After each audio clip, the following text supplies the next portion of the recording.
안녕하세요. 알레르기 전문 클리닉 연세 플러스 소아청소년과 민경복 원장입니다.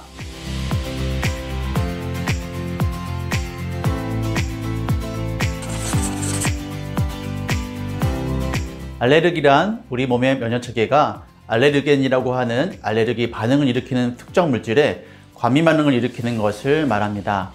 예를 들어서 어떤 사람이 꽃가루 알레르기가 있다고 한다면 꽃가루를 접촉했을 때 보통 사람에게는 아무런 반응이 없는데 그 사람에게만 과민 반응을 일으켜 재채기, 맑은 콧물, 가려움증 같은 증상을 일으키게 됩니다.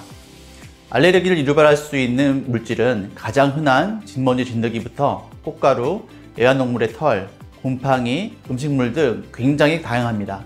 사회 경제적 성장과 더불어 알레르기 질환을 앓고 있는 환자 수는 점점 급증하고 있는데요. 우리나라의 경우에 전 인구의 20에서 30%가 각종 알레르기 질환을 앓고 있는 것으로 알려져 있습니다. 대표적인 질환은 증상이 생기는 부위에 따라서 알레르기 비염, 천식, 아토피 등이 있습니다. 그 중에서도 알레르기 비염은 한국인의 15에서 20%가 가지고 있을 정도로 흔한 알레르기 만성 질환인데요. 성인까지 지속되는 경우가 많습니다.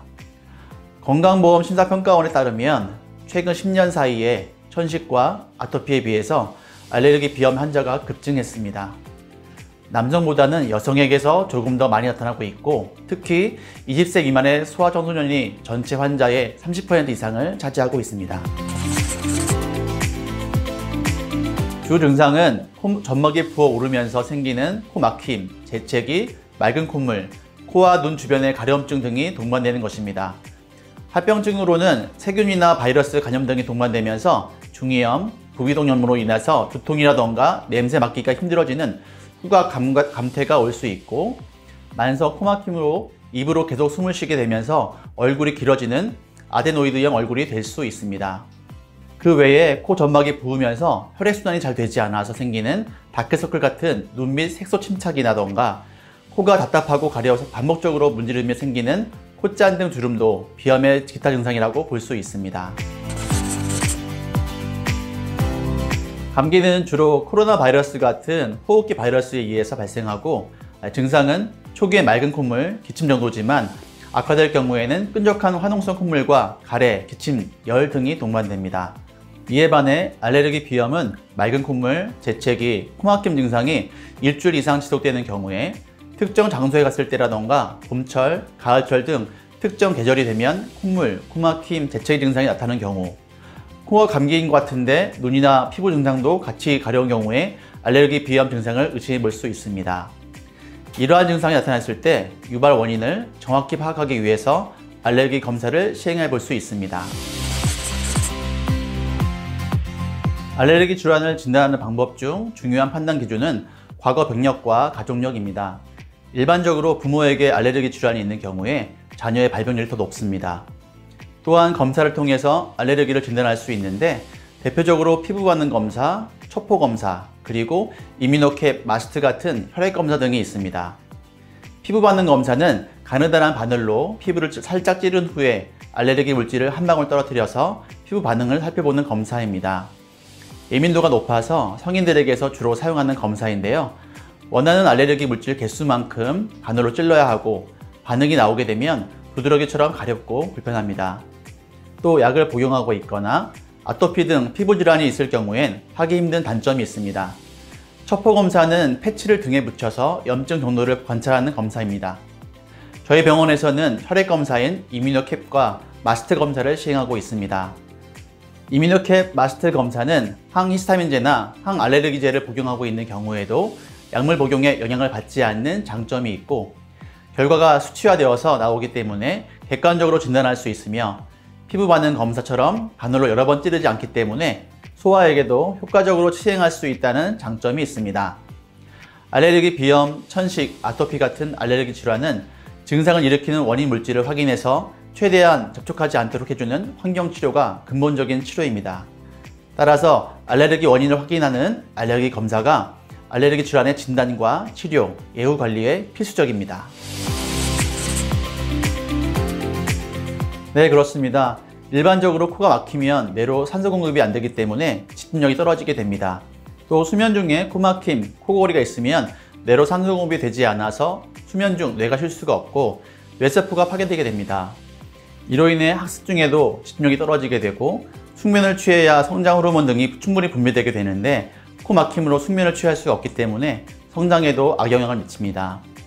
또 코가 막혀서 코로 숨을 못 쉬고 입으로만 숨을 쉬게 되면 상기도 호흡기 점막이 건조해져서 현도염 등 상기도 간염에 자주 걸리게 됩니다. 알레르기 비염에 2차적인 세균 감염이 동반되게 되면 합병증인 중이염, 부비동염이 생기게 됩니다. 특히 부비동염은 항생제 치료가 3주 이상 필요할 정도로 치료 기간이 길고 알레르기 비염이 관리가 되지 않으면 자주 재발되는 만성 질환입니다. 치료는 크게 환경관리, 약물치료, 면역치료 3가지로 나뉩니다. 첫 번째는 환경관리입니다. 알레르기 원인을 찾아서 그 원인 물질에 노출되지 않게 하는 방법인데 가장 근본적이고 중요한 치료 방법입니다. 두 번째는 약물치료입니다. 알레르기 물질에 접촉해서 몸 안에 증가되어 있는 알레르기 반응을 낮추는 치료입니다. 항히스타민제와 류코트리엔 억제제, 나잘 스프레이인 비강 스테로이드제 등으로 치료를 하게 됩니다. 이러한 환경관리와 약물치료로도 증상이 호전이 없으면 면역치료를 할 수 있습니다. 면역치료는 근본적인 알레르기 치료 방법으로 특이적 면역치료와 비특이적 면역치료가 있습니다. 특이적 면역치료는 알레르기 원인 물질을 가공해서 약하게 만든 후에 매일 노출시켜서 알레르기 반응을 억제하는 방법으로 근본적인 알레르기 증상 개선을 기대할 수 있고 알레르기 비염이 천식으로 이행되는 것을 막아주어서 다른 알레르기 항원에 감염되는 것을 예방해주는 효과가 있습니다. 방법은 아주 간단합니다. 알약을 혀 아래 넣고 녹을 때까지 2분 정도 기다리기만 하면 됩니다. 4일간의 초기요법 후 유지요법으로 진행되게 되고 유지요법은 일주일에 2일만 복용하면 됩니다. 비특이적 면역치료는 원인 알레르겐이 밝혀지지 않은 경우에 유용하게 사용할 수 있는 방법으로 면역글로불린과 히스타민을 피하조사 맞는 방법입니다. 약 70% 정도의 치료 효과를 보고하는 연구도 있습니다. 비강 점막에 국소적으로 사용하는 스프레이 제제들은 국소 부위에만 작용하기 때문에 전신 부작용을 일으키지 않아 안심하고 사용하셔도 됩니다. 만성 비염이 있는 환자에게는 4개월 이상 지속적인 사용을 권장할 정도로 안전합니다. 또한 코막힘, 콧물 재채기, 눈, 코 소양증 등 알레르기 비염 모든 증상을 완화시켜주면서 졸리지도 않고 내성과 부작용도 없는 좋은 치료입니다.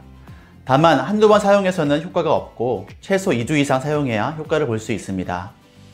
만 2세 이상부터 사용할 수 있고 2세부터 12세까지는 하루 한 번, 12세 이상부터는 2번씩 분무합니다. 그리고 제대로 사용해야 효과가 있습니다. 제가 어떻게 사용하는지 시범을 보여드리겠습니다. 먼저 스프레이를 열고 손가락을 올립니다.